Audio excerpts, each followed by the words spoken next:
staff get a lot out of watching and discussing the programmes. I benefit too because I can use the meetings as evidence towards high-level teaching assistant status. Spread the word. Become a Teachers TV associate. Now, are we giving children too much, too young? Should we be more focused on school readiness rather than reading and writing? Dispatches reports.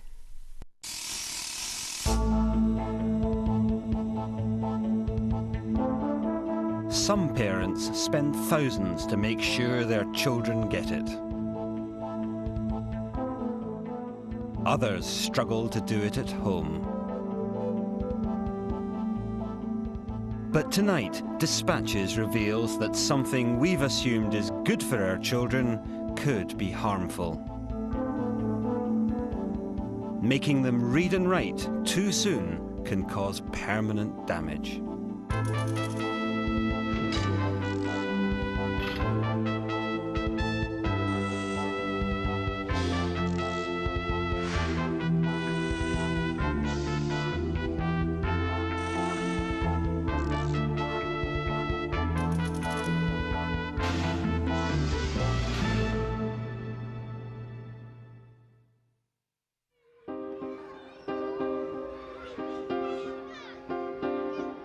A few weeks ago, you were 3, not much more than a toddler.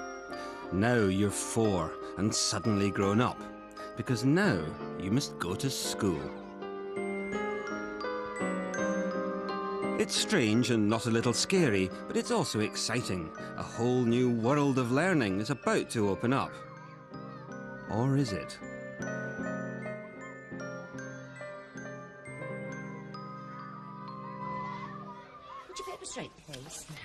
You find yourself under pressure to carry out tasks which seem beyond you. Pressure to read before you're ready. Pressure to write before you're able.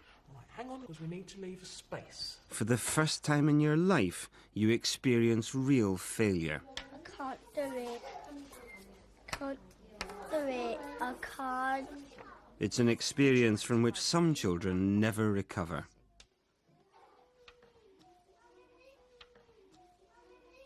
Tonight, we present the results of a 2-year Dispatches investigation into what's happening to our children. Tomorrow, copies of our report will be sent to every MP and to leading educationalists around the country. It warns that up to 40% of our children may be being disadvantaged by their early experiences at school, and that a large proportion of them are being permanently damaged. It warns that even our brightest children may be falling behind. But above all, it asks the government and Britain's education authorities to explain why our children can't do what these children can.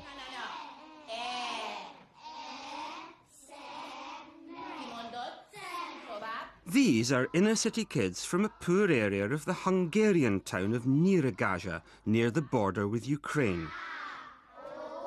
They didn't start school until they were 6 or 7, and they've only been learning to read and write for a few weeks. Yet already, their progress is putting British kids to shame.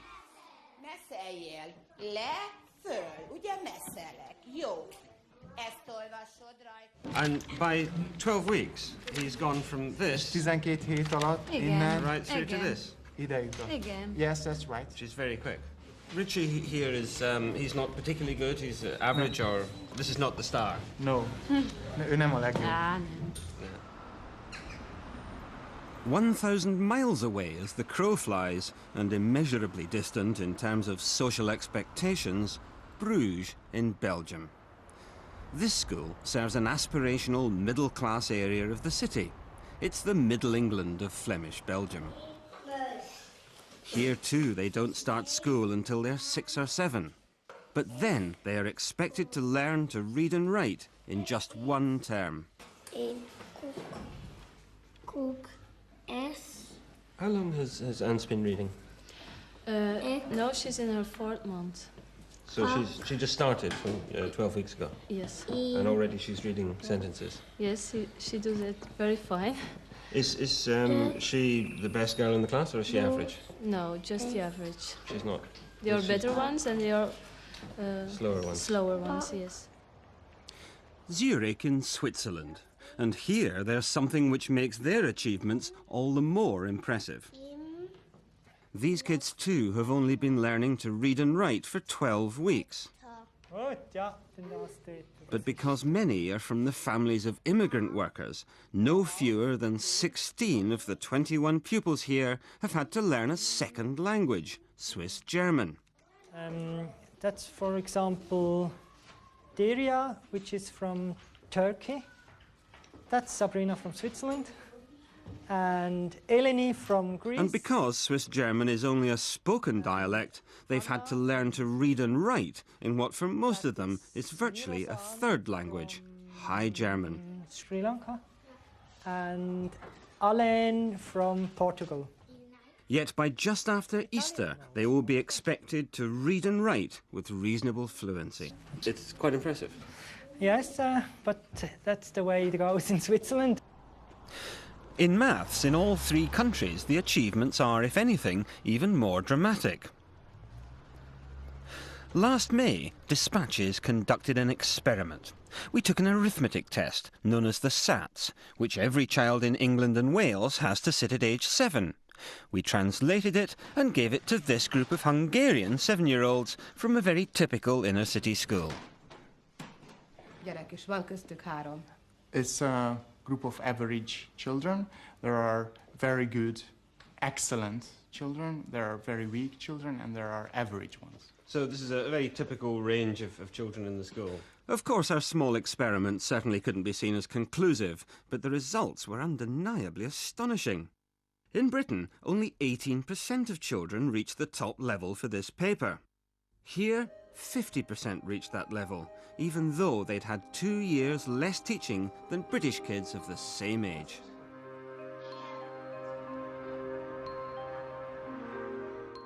The contrast with Britain is stark.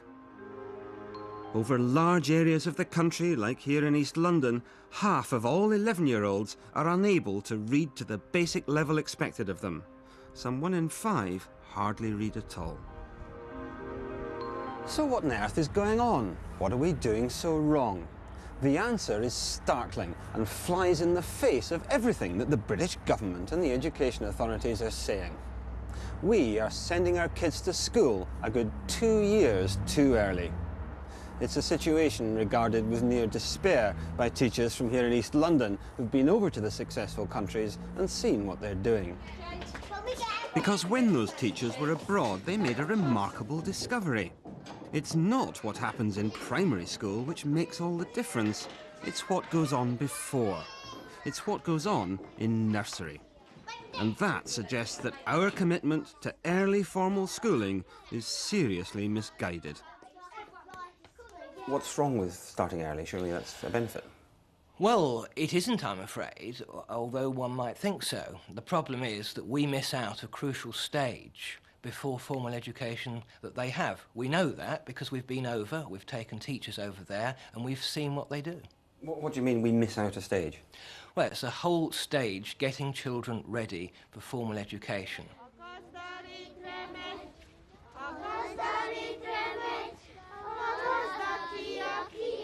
Well, our kids spend their early years struggling to read and write, and their teachers struggle to teach them. What's going on in Hungary with kids of the same age? Well, quite a lot, actually. They're learning the basics, the things that people here believe have to be in place well before they learn to read and write. And the first of those skills is how to listen.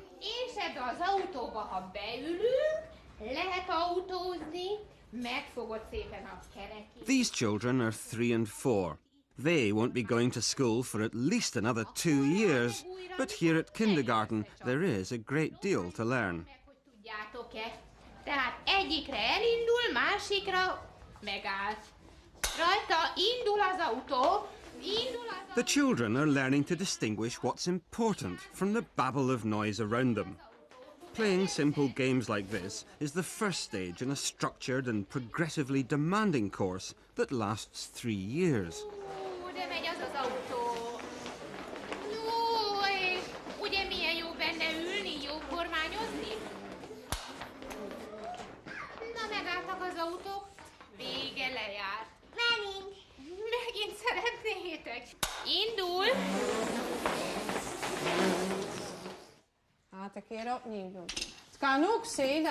In other successful countries, it's the same. Though for these older kids, the game is more difficult.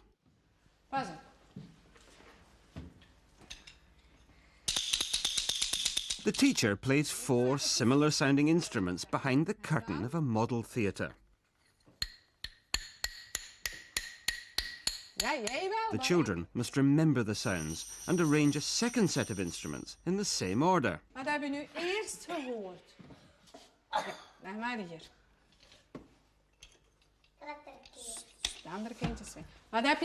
Finally, to find out if they've got it right, the teacher pulls back the curtains. Britain's failure to take such exercises seriously worries speech and language therapists who have to deal with the consequences. I don't really think anything very much is being done to enable children to listen. If you can't focus your attention on listening to something and tune out the background, which is something that we as adults are doing all the time without thinking about it, if you can't control your attention, the focus of your attention, then you're miles and miles away from being ready for formal learning.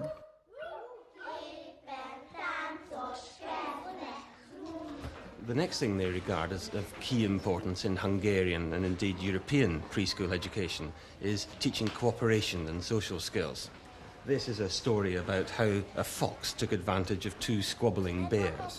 Dallra utáni állt az erdőbe. Volt neki 2 kicsi bocsuk, azok heverésztek. No, ezt megesszük. Add ide, szét álltam, de én vettem fel! The need to collaborate with others and the cost of not doing so is taught systematically. Aztán hozzákezdett a lakomához. Aztán, amikor felfalta, ha jó testvérek lettünk volna, sajtot is ehettünk volna. A year ago, Sandor here had a speech problem and was crushingly shy. In Britain, he would have gone to school with his problems unresolved and faced a future of educational failure. Here, he's been able to stay an extra year in kindergarten, his problems are disappearing, and his confidence is growing with every day. In fact, learning to work confidently with others is seen as crucial for all children. But in Britain, the teaching of such skills is at best hit and miss. We don't give the social skills enough focus. We have to ensure that children know how to socialise with other children. That, to me, is the bedrock of social interaction. And if we don't teach those skills, children are isolated, potentially throughout their school lives. Another thing they regard as central to kindergarten education in Europe is the kind of thing going on in this room. It may look like play, but actually it's part of a series of carefully structured exercises in mathematical concepts. The children are also taught an awareness and understanding of space. Bújjatok el, mert meglepetést fogok nektek. Akkor a mögöttem lévő ernyőben vannak? Véletlenül volt, semmi baj. Hadd nézem, Bibiék hol vannak, gyerekek, mögöttem? And they're taught an understanding of quantity. The children put counters on the tree, 1 for each time the teacher claps.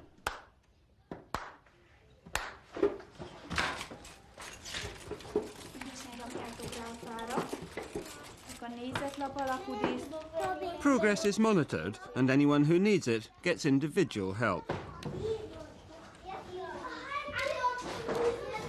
Here, a 5-year-old is taught that 4 objects remain 4, even when spread out. Children are not introduced to written numbers until they understand completely what those numbers represent. The oneness of 1, the two-ness of 2. Of understanding really what you're doing when you take away a set of objects from a larger set. These sort of things need to be developed very carefully. Now, the problem is that what we tend to do in this country at the moment is to focus in on recording. In other words, children writing numbers far too early.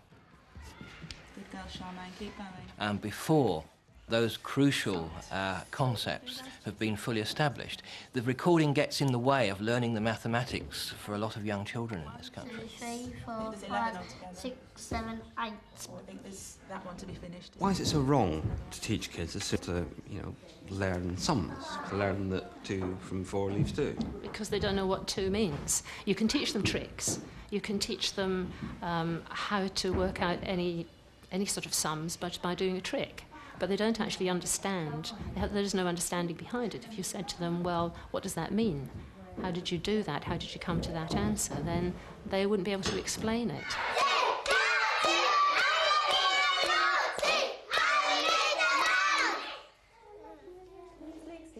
But by far the most important thing they teach in all the successful countries is spoken language. Ihr müsst gut aufpassen, was sie sagt.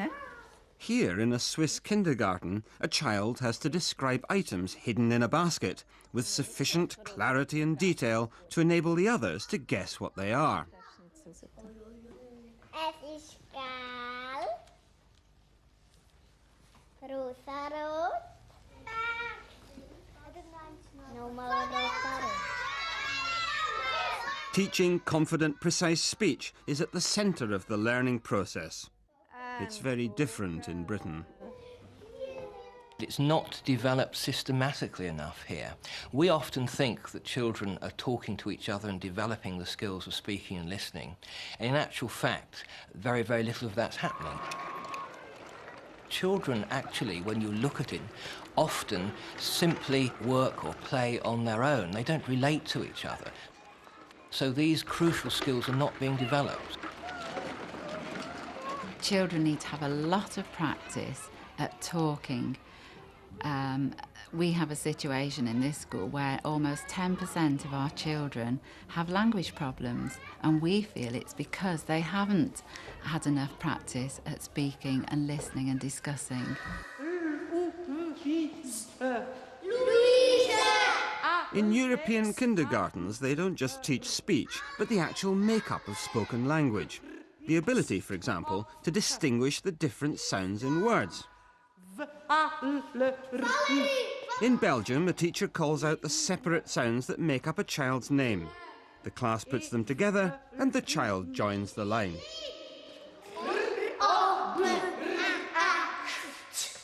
It's all seen as an essential preparation for reading. Children are helped to understand what it is that letters represent before they're introduced to them. And the children are prepared for writing just as carefully, drawing patterns in sand as part of a process designed to ensure they have the necessary physical dexterity before using pencil and paper. The one thing they don't do here is formal instruction in reading and writing, the very thing on which we put so much emphasis. And they don't do it not just because they think it would be a waste of time, but to force the pace with kids who aren't ready to do it is positively dangerous. They are not at all allowed to read, to do arithmetics in the nursery school. It's something for the primary school, but not in the nursery school. Emotionally, they are not prepared to do that. I think it's not good for the children. And not just emotionally. These children are doing exercises designed to help their early motor skills. To compel children to write before these skills are in place would be regarded here as nothing less than cruel. In fact, in the early 80s, they conducted extensive research to find out just when children were physically ready to write. Some of them are ready at 5. Most of them, it's 6 when they reach the 6. And about 15% of them, even after 6 years, can't write, not ready for writing, until 7. In a second experiment, the Hungarians tried to see if they could speed up the development of the necessary fine motor control. Is it possible to accelerate this or not? And it was a complete unsuccess, failure, complete failure We were convinced if the fine movement coordination, motor skills, is not developed, then it's not possible to teach writing. It's for a child, it's a very difficult problem to do these exercises. If we will push the child to do this, then he will hate the exercise and hate the school and everything, because they can't do it. Yet all too often, that's exactly what we do to British kids. We're asking children to do things that we know they're not really ready for. For example, you'll see 3- and 4-year-olds trying to hold a pencil, trying to write their name, and that you can see they haven't got the dexterity to hold a pencil. They haven't got the physical development to actually do that task.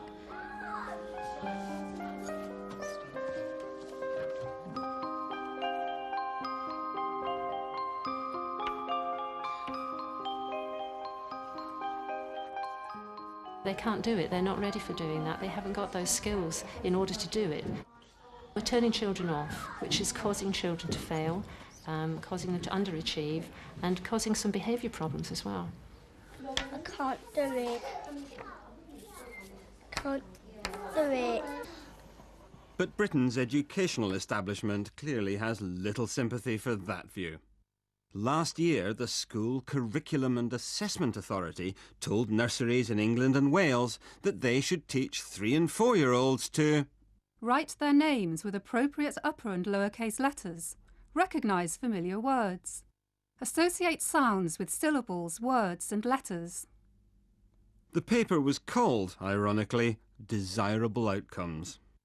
Children can feel very inadequate.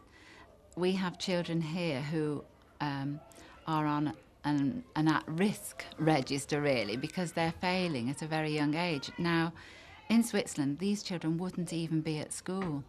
They see other children that have already made a start on reading. They see other children that can write their names. They can't. That, of course, is very difficult for them. And they immediately have the idea that they've come into a place where they don't belong. Education is not for them. Making butterfly. I don't think they're butterflies, are they? Start it again here, look, please. The children were making... What do you see? What could they be making with flour and salt and sugar? I've seen children looking utterly bewildered, completely bewildered. They know that the adult requires them to do something, and they clearly feel absolutely horrible because they know that they can't do it. They don't understand the task, and I think many 4-year-olds will not understand the task. And what's the future for them? It could be educational failure on a very long-term basis. But for government, the drive is for ever earlier and greater demands. Last year, the School Curriculum and Assessment Authority published a new test for all children entering school called Baseline Assessment.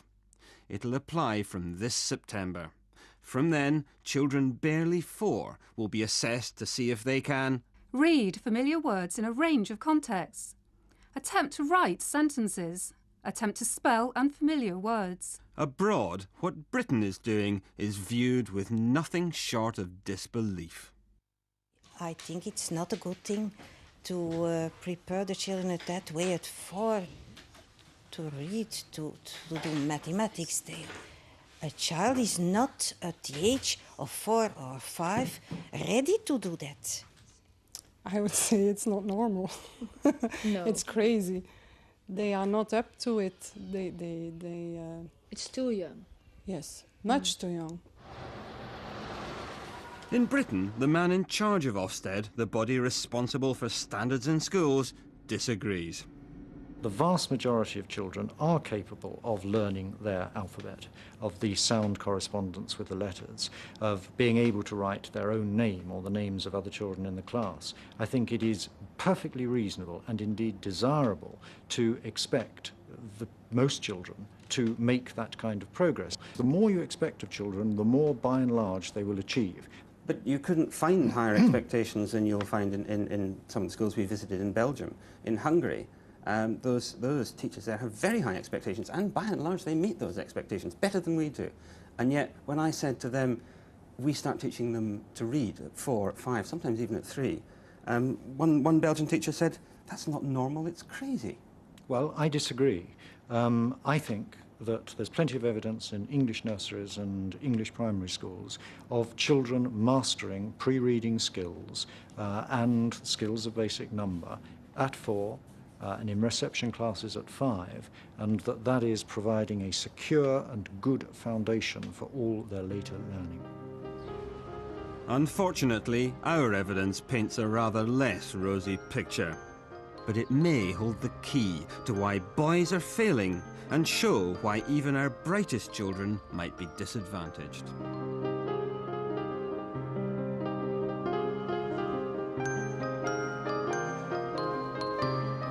Now I'd like you to feel this and look very carefully and see if you can describe something about it for me. Let's start with Alfie. What can you tell us, Alfie? It's like it's like red. Good boy. Pass it on to Rihanna.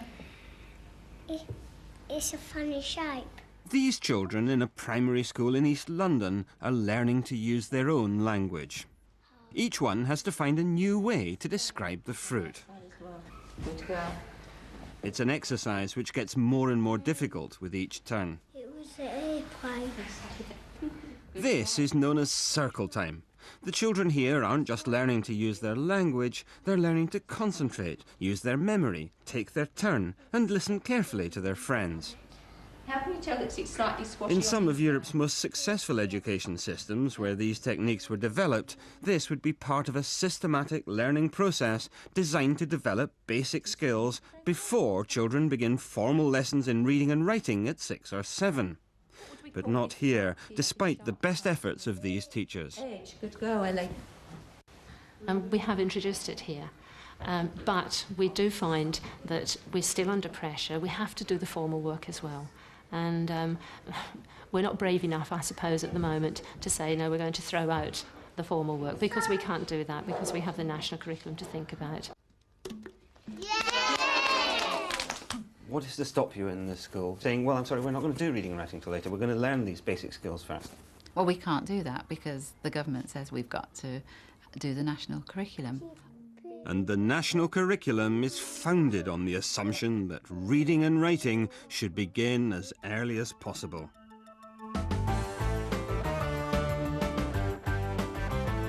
Indeed, Ofsted, the official body in charge of standards at school, has just put out a video for teachers which says that nurseries should teach children to read at 3 and 4. Sounds letter. And Shah has 2 of these letters in his name. In the successful European countries, they would regard this as very damaging. But the head of Ofsted, Chris Woodhead, is unrepentant. I do reject that. I think that the reading and writing skills can begin positively and constructively with 4-year-olds and 5-year-olds, and I think we are missing an opportunity, we are wasting time if we don't do that. When we're inspected by Ofsted, you know, if we're not doing what we should be doing, we'll be a failing school. I think teachers feel very frustrated and quite upset about it. You say that you don't believe in forcing children to do too much, but if you look at baseline assessment, which makes certain requirements of kids as they start school, to read simple text, to spell unfamiliar words, that must be surely putting pressure on nursery teachers to make kids jump through those hoops. I'm not interested in children jumping through hoops, but I am interested in raising the expectations of nursery teachers, because I believe that children can achieve more than we have expected them to be able to achieve in the past, and I am saying that structured, systematic teaching can deliver that progress. Because we all feel the pressure, because we have inspections in schools, because we know that we're going to be judged by results at the end of the day, that we're actually being forced to do something we don't believe in. And it's very difficult to resist that pressure. Well, it's a challenge to some nursery teachers, yes. I am arguing that this is a drive to raise expectation, and if expectations are too low, then teachers are going to feel uncomfortable as they adjust their expectations. But I'm not apologising for that. In fact, teachers who fear that what they are compelled to do is damaging children are actually winning increased support from across the political spectrum, including that of a man once seen as Margaret Thatcher's favourite educationalist. And much too much is placed on the plate of the teacher, on the plate of the pupils at an early age, without adequate concern for the proper gradation, proper consolidation of fundamentals. That's something that you will not find abroad. Limited curriculum, complete mastery, 80% or more of the children must know it thoroughly. So what we're doing is too much too soon? Clearly. That fear that by asking too much too soon we could be causing long-term damage to children as young as 4 is borne out alarmingly by the statistics. We are failing, in particular, the bottom 30 to 40%, who do significantly less well in international comparisons. Indeed, many appear to have given up almost completely. So many find it difficult to get discouraged because they can't do what apparently is there to be done. And having got discouraged, the interest wanes, and a greater fraction than elsewhere then drop out. But perhaps most alarming of all is the evidence about boys. It's known that young boys develop more slowly than girls. So if it's true that we damage children by sending them to school too early, then it follows that boys are likely to do particularly badly. They do. Indeed, international studies in 29 countries around the world revealed only 6, including England and Wales, where there was a marked gender gap, that boys did worse than girls. What distinguished each of those countries was that they all started their children at 5 rather than later. Something is going on in early years education in countries which have entry at 5 rather than 6, which is not producing equal attainment between boys and girls at 9. The lesson is clear. Boys are even more likely to be damaged than girls by early formal lessons in reading, writing and arithmetic. But it's a lesson the government seems reluctant to learn. Because just 2 weeks ago, when new figures hit the headlines showing Britain's gender gap continues to grow, Education Minister Stephen Byers responded by pledging yet more early instruction in reading and writing. The very thing the evidence suggests played a key role in causing the problem in the first place. What that's going to do is to spread children out even further. We're building in failure for those children right from the start.